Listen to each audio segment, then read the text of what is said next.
Several 9/11 ceremonies unfolded on the Suncoast today, 13 years after the attacks. The Sarasota Police Department featured unveiling a 9/11 memorial photograph dedicated to the city.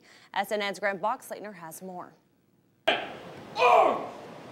Police officers, firefighters, and elected leaders gathered to remember the September 11th attacks next to the Sarasota 9/11 Memorial. I think all of us have stories and memories, and I think we all feel a personal connection to the events that happened that day. And pain from the dark day lingers 13 years later.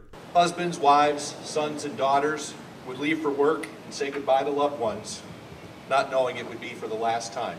Norman Schimmel provided the city with a 9/11 memorial canvas photograph of One World Trade.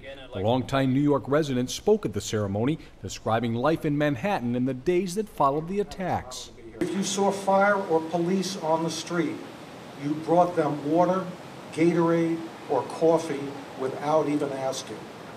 They were always there, it appeared, 24 hours a day.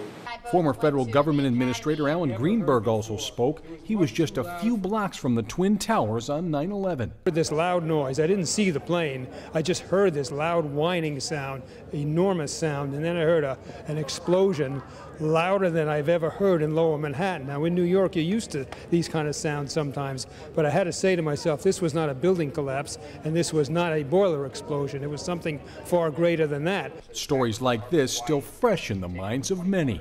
Reporting in Sarasota, Grant Boxleitner, SNN Suncoast News Network.